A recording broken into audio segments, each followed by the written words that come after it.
Assalamualaikum warahmatullahi wabarakatuh. My name is Muhammad Hakim bin Muhammad Kamal. My metric number is 03DET18F1047. My supervisor name is Puan Azniza binti Zainul. Today I want to present a final year project. My project is rubber stepper control system.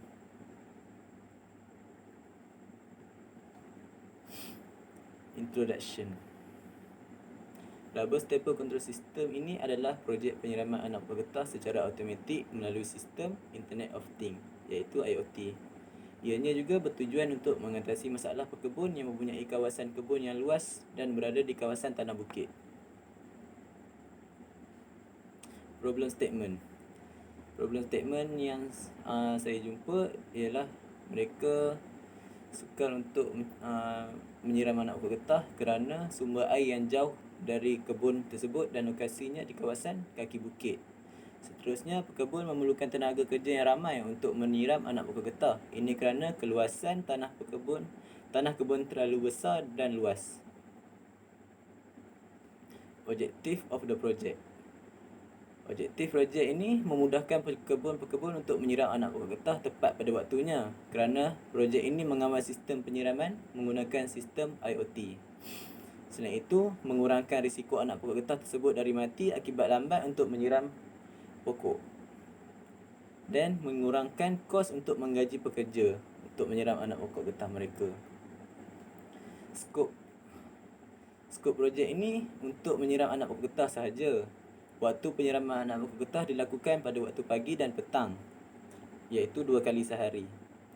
Khas untuk penanaman anak pokok getah di kawasan tanah bukit.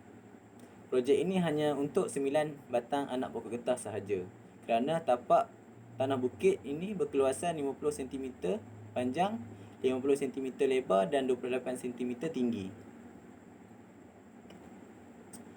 Literature review. Ini adalah komponen-komponen yang saya gunakan, iaitu NodeMCU version 3, Palm IDC, Blink application. Apa itu NodeMCU? NodeMCU ini adalah sumber terbuka untuk reka bentuk papan prototype. Ia juga digunakan untuk menghubung Wi-Fi kepada litar projek tersebut, seperti projek yang saya buat. Pump IDC. Pump air ini digunakan untuk mengepam air dari tangki ke sprinkler. Last, aplikasi Blink.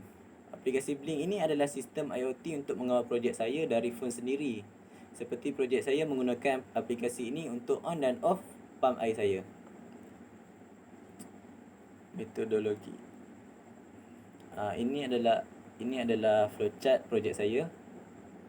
Flowchart saya ini bermula dari start, selepas tu pergi ke IoT, iaitu Internet of Things system untuk connect kepada phone saya. Selepas itu pergi kepada display reading in aplikasi Blink. Setelah itu pergi kepada switch on dan off. Switch ini ada di dalam aplikasi Blink untuk on dan off saya punya water pump. N. Block diagram. Input yang saya gunakan di dalam projek ini adalah aplikasi Blink. Selepas itu pergi kepada switch on dan off. Fungsi switch on dan off ini bertujuan untuk menghidupkan dan mematikan water pump. Dan output saya ialah water pump. Schematic diagram. Saya akan menerangkan sedikit tentang schematic diagram ini.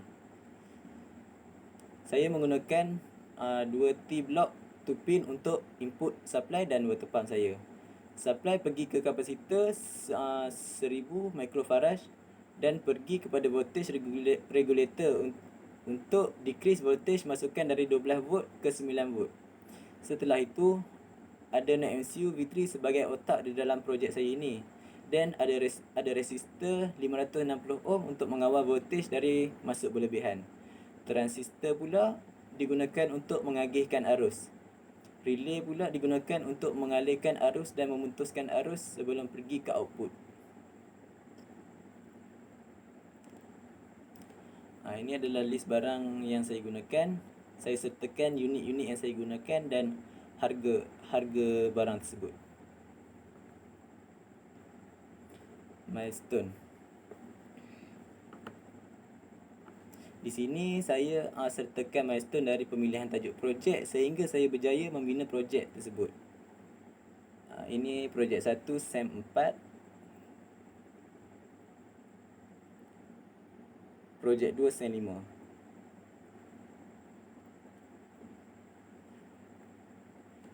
Ini adalah result projek saya.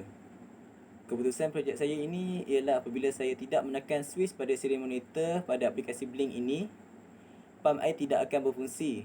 Setelah saya menekan switch pada serial monitor itu, ia akan bertukar menjadi menjadi on dan pump air tersebut akan berfungsi. Ini adalah model projek saya. Dari kiri saya, dari pandangan hadapan, tengah pandangan sisi atau tepi projek, dan pandangan atas projek pada kanan saya. Discussion. Hasil discussion saya banyak menggunakan Google dan pekebun-pekebun sebenar untuk mendapatkan informasi berkenaan penjagaan anak pokok getah ini. Dari segi penanaman dan waktu penyiraman, hasil projek saya ini. Projek ini sangat membantu pekebun-pekebun getah di luar sana kerana boleh menghilangkan kerunsingan mereka atas faktor penyiraman pokok getah. As a conclusion, I contribute a lot of benefits, advantage and knowledge from all aspects such as technical and management.